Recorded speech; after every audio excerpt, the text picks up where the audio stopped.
Hey now, welcome into another episode of BKL Makes Me Want to Shout. I'm Josh Reed alongside Carl Jones. We've got Ryan Talbot and Matt Parrino. We got some lounge chairs in here at the station now. Carl was like, I feel like I'm in the club. Relax, Carl. Carl Relax now. Yeah, Carl's like, cool. He's like, I feel like I'm in the club. I'm like the guy who's almost 50. I'm like, I don't know what to do with my hands. I used to be able to set them on the desk. Now I'm like, what do I do with these things? All right, hey, the Bills coming off an impressive game against the Buccaneers, especially on the offensive side of the ball. So let's start there, Matt. Is it fixed, or is it still a work in progress for Joe Brady and company? I think I saw a really funny tweet, or I might have been listening to Jeremy and Joe, and they might have brought up the tweet. Who knows? There's a lot of content over the last couple of days. And the tweet was that Joe Brady saw that Brian Dable was fired and decided to get the passing game going. And I just thought that was super clever and super hilarious. But to his credit, I mean, as critical as we were of him last week for what happened in that Dolphins game, I think we have to put some serious weight into how he responded and got this passing game going this week. I thought that there was a lot more I don't want to say nuance, but attention to detail in how he was scripting these plays. I thought one of the coolest run plays of the game was the James Cook touchdown, which is something we've been kind of calling for weeks, getting the running backs involved, getting James Cook into open space, getting the ball in his hands and watch what he can do with it. It just felt like there was more going on, and I got to be honest with you. I think getting Gabe Davis back into the mix. Joe Brady said something really interesting about Gabe last week before the game.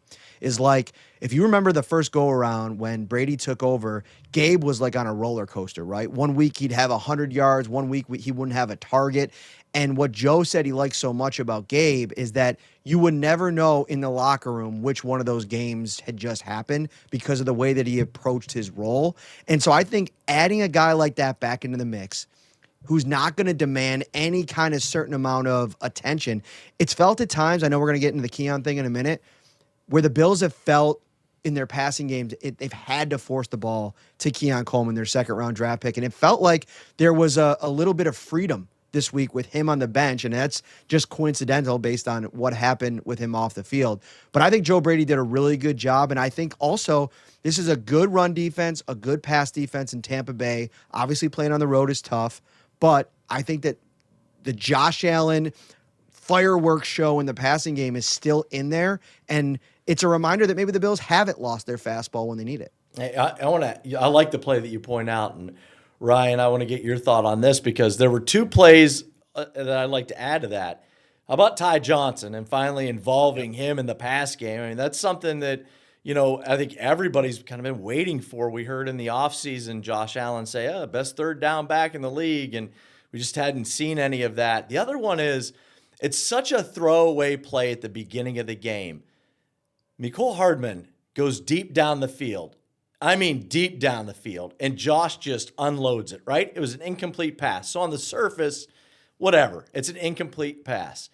But I don't know, Ryan, I think if you dig a little deeper in there, there's more to it than that, because that's the threat. Even just the threat of it being there is huge for this Bills offense. Yeah, and I'm glad you mentioned the other two plays as well. But with the Hardman play first, that keeps your defense, the opposing defense, honest. They have to be aware of the deep ball and what's happening there. But the two plays you guys are referencing, the Ty Johnson, the James Cook plays, I call those lottery plays, where you have a 50-50 shot of something really good happening, and it has to do with the aggressiveness of the Buccaneers defense and the tendencies that the Bills picked up over the course of the week in film study. So let's start with the James Cook play. The Bills kind of see that there's a blitz coming from the left-hand side of the Buccaneers side of the field on their defense. So what do? They're going to run James Cook out to their left, and he's going to get lined up with Anthony Nelson, a linebacker. And I don't care how good of a linebacker you are, how athletic you are, James Cook is going to win that matchup 100% of the time. He had a ton of separation, came right off of I believe it was right after the Cole Bishop interception, was a huge and pivotal play for this team. Ty Johnson play. They put him in motion. And when he comes back over and no one follows him, I'm sure Josh Allen was thinking, this is great, because once again, You have a blitz coming from the opposite side. You throw it quickly to Ty Johnson. He picks up an unbelievable block from Curtis Samuel, and then he's off to the races. There's really no one to beat once he gets by those first two guys. So really good job by Joe Brady in terms of picking up on tendencies that the Buccaneers have shown on film, and the Bills taking advantage of it. Carl, Josh Allen, the final stats were incredible, right? 6 total touchdowns. But there was some turbulence there at takeoff. Things did not look great early on. He throws the one interception where we've seen him do it before. He tries to make like the chest pass, and he's trying to avoid getting sacked and tries to make a big play, forces it, gets picked off. It looked ugly early. And we've seen this season at times the reaction shot of Josh sitting on the bench, and he's just kind of like almost looks disconnected. But it was really nice to see how well he rebounded in that one. Didn't let it get to him and just kept the pace, and then ends up having a huge game. And I think that's the best path forward for the Buffalo Bills, considering everyone involved. That the defense isn't a great unit; it's more of an opportunistic side of the ball. So this isn't a team where like, hey, we can just keep giving the defense and we can rely on them to get stops. You're going to have to ride that roller coaster on the offense of being volatile. We're like, hey, Josh may turn the ball over, but it's our best course of winning because when we get to January and maybe even beyond, 30 is going to have to be the bare minimum that's needed to win these games, and you can't rely on the defense to do it. So, yes, Josh may make some 2016 Wyoming plays where he's giving chest passes like he's LeBron James at points. But, you got to live with that because you get plays like the Tyrell Shavers one where poor Benjamin Morrison, the DB for the Buccaneers, was like, I've never played a quarterback that can stop on the other side of the field and throw it 90 yards basically in the air. And lo and behold, that's what Josh Allen did on the Tyrell Shavers play. You mentioned Shavers. Let's go there now. Keon Coleman, Tyrell Shavers. I mean, there couldn't be more different reactions from the fan base right now when you bring up those two wide receivers' names. Let's start with Keon Coleman, Matt, because you were in the tunnel. I was in the tunnel after the game. He kept saying, I got to be better. I got to be better. To me, what needed to be better was the apology and the remorseful reaction that I didn't see enough of it there. I don't know what your thoughts were when we were standing there talking to him, because we gave him maybe 10 questions, and not once did I hear, I let my teammates down. I let my head coach down. I let my offensive coordinator down. I let the MVP down. I let the fan base down. I needed to see a little bit more of that from the second-year wideout. And listen, before I say what I'm going to say, we're not living in that building. We are not in the meetings. We're not in the interactions, seeing the interactions between him and Sean. So everything that we have to go off of is what we're privy to. Sure. And so that's the one thing, to your point, that we've gotten in the wake of all of this. And I agree. I think that you wonder and you have the question if he's getting it, right? The big it. Are you getting it that there's a major problem here that is so much so? I was thinking about it the other day, and I'll ask all three of you guys who have been here for different amounts of time. I think the three of us have been here since the start of Sean. Carl came in a couple years into it. I can't remember an individual player being benched for disciplinary reasons during the Sean McDermott era before this. So when I've seen some of the stuff online about, stop grilling the kid, and he's a 22-year-old that was late for a meeting. I remember I was late for a meeting once. It's like, this is an unprecedented incident with this regime and organization for a very player-friendly head coach who talked about it this week. He gives out a lot of opportunities. He called it a strike system to let young players have a little bit of wiggle room to figure things out. And the fact that we're now a year and a half into Keon Coleman's career, and this is the biggest thing that we're talking about in the middle of November, right before Thanksgiving, and not what was supposed to be a breakout second season, is a massive issue. And then you juxtapose that to this Tyrell Shavers story, which is just what sports are all about. A guy that got no looks coming into the NFL, had to come on in a practice squad. Since day one, everybody you talk to in that building says he is there at 6 a.m. He's bringing other guys with him. When Trent Sherfield was here, he was studying underneath him. Like, what has kept you in the league as a guy that was like a lower round undrafted guy? And it's like everything he's been about is about accepting what is given to him and then making the most of it. And oh, by the way, guys, I thought about this today.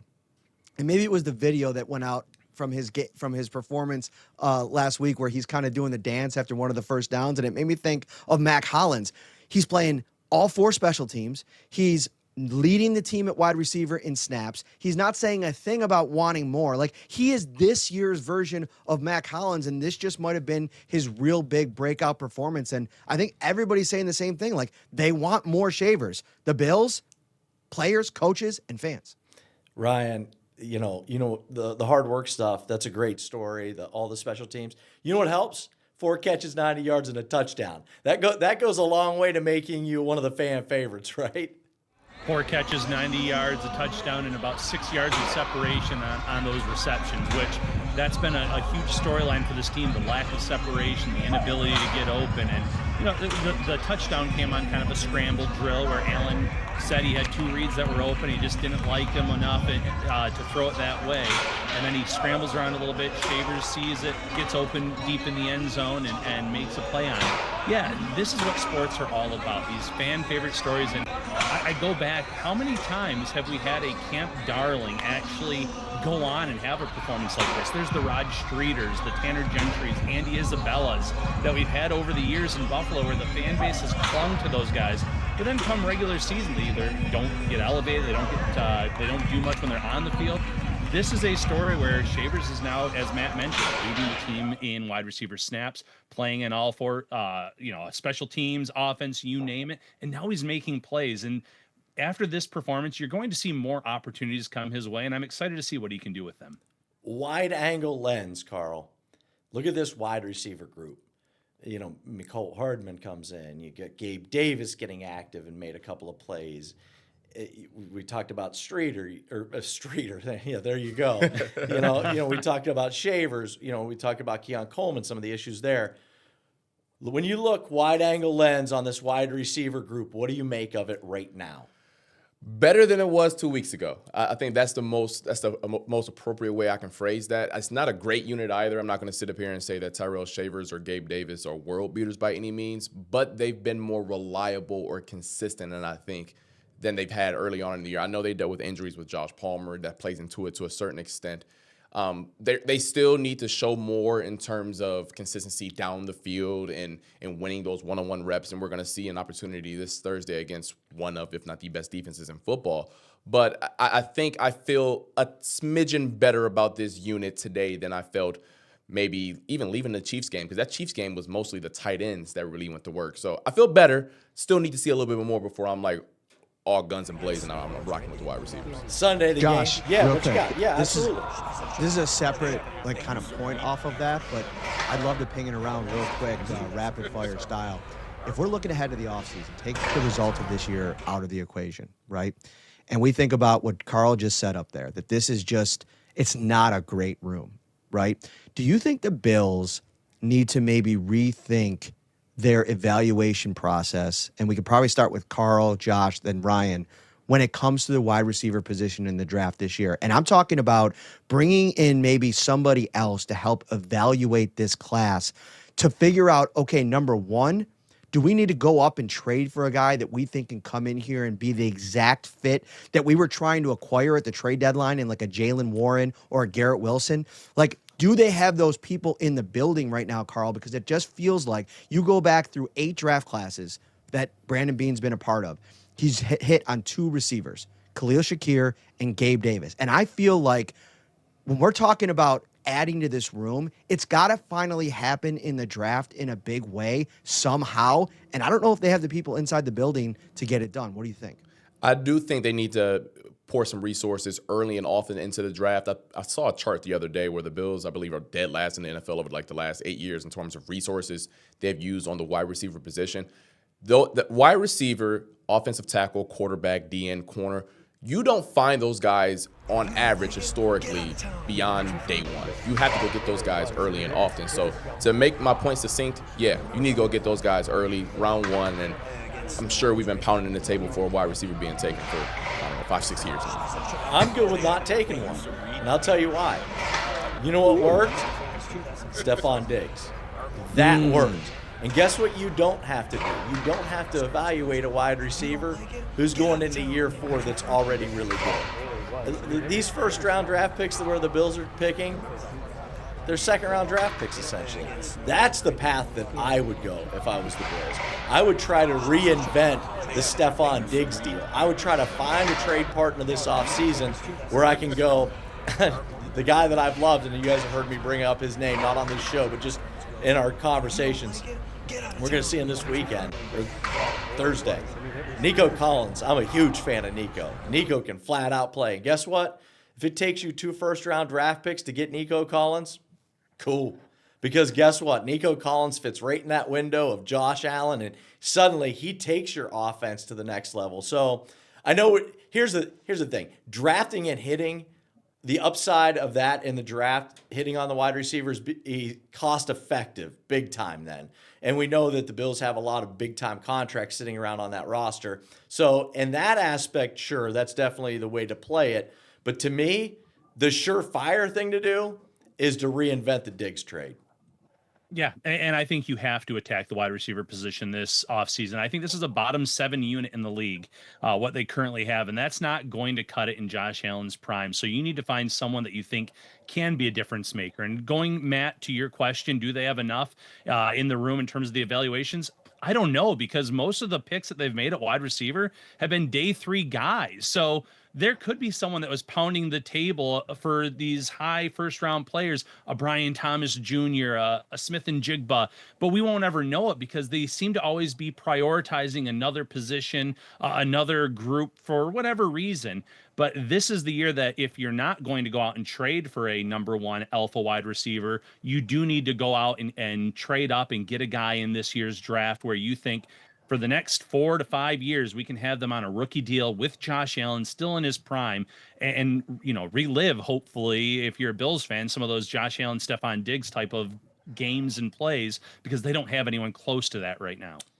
Following the game Sunday, I stopped by Elio DePaulo's. Shout out to them because if you've never been there to eat, you got to stop by. I know, Ryan, you're a ribeye guy there. Is that prime rib? Prime rib night. Oh, unbelievable. Yeah, I hit the gnocchi bolognese, and it crushed it. My wife and I had a nice little dinner there, but it was the reason I'm bringing this up is because it was packed after the game, and there were a lot of Bills fans in there who went after the game, and they were all focused on the televisions because they wanted to watch the Chiefs and the Broncos. And everybody, this won't surprise people, were rooting for the Broncos because, it's the Chiefs, right? You can't root for the Chiefs. But I did hear a few people say, the Broncos win, it doesn't help our chances at the number 1 seed. And immediately the response from the other person sitting around would always be, who cares? If the Chiefs don't get in, that's a victory. Ryan, I'm going to start with you. What should Bills fans be looking for going into this weekend now when the Chiefs play the Colts? Because the Colts, they're battling for that number 1 seed. Should the Bills fans say, look, damn that number 1 seed, just keep the Chiefs out? Or is it you still want that number 1 seed even if KC makes it? Well, I think Bills fans are going to say keep the Chiefs out, and they'll be rooting for the Colts this weekend. But for me, I'm team 1 seed for the Bills to finally get to the Super Bowl in a wide open AFC. I think having them come into Orchard Park would be pivotal. And here's the other part of it too. The Chiefs right now, they're already so far behind with tiebreakers with these teams in the wild card spots currently. They've lost to I think all 3 of the teams in the wild card spots currently.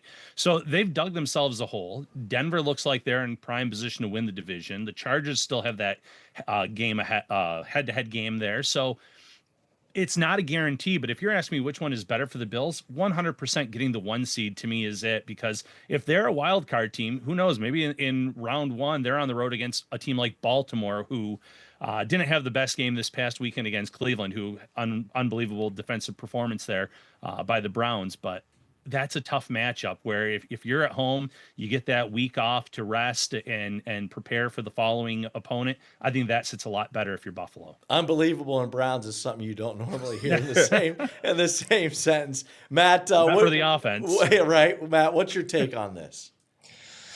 So it's tough because I think there's one scenario where I do understand the idea of wanting to keep Kansas City out, because there could be a world where the Chiefs and the Bills are both wild card teams, and they both win all the way up until the AFC Championship game. And then the Bills probably are going to finish with a higher seed, so they would host the AFC title game, right?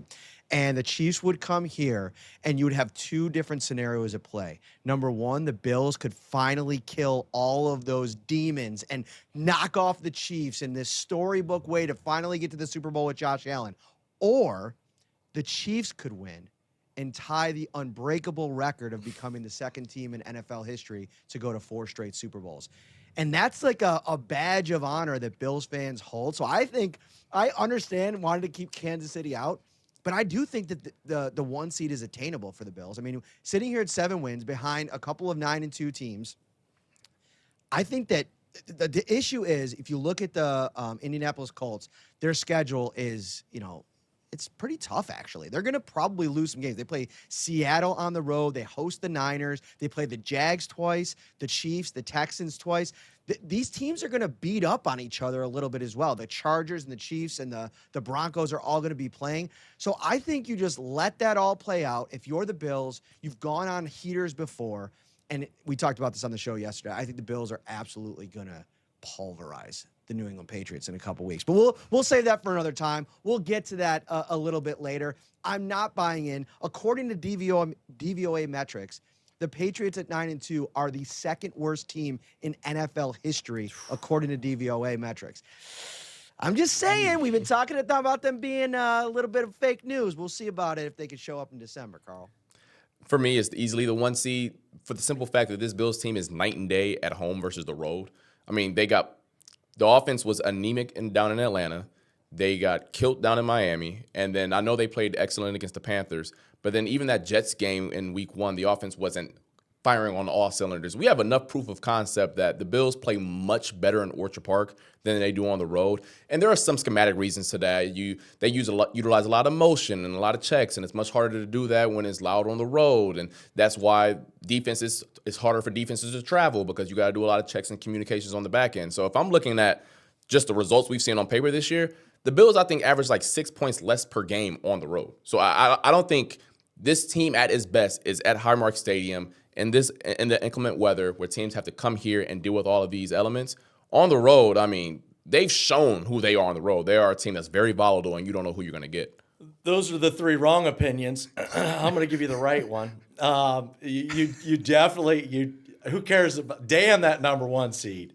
If you can keep Kansas City out, look, I grew up a Cleveland Cavaliers fan. You don't want to play Michael Jordan anywhere. You just don't. You don't want any business with Michael Jordan. And that's Patrick Mahomes to the Buffalo Bills. To me, you give me my chance with Josh Allen going into Indianapolis against Danny Dimes, or going out to Denver and playing Bo Nix in the Broncos, or going to New England and having to play the Patriots. I'm cool with that, because I just don't think you want to set yourself up for another spot in the playoffs where you've got to go toe-to-toe with that guy right there. If you're watching right now, you see him, Pat Mahomes.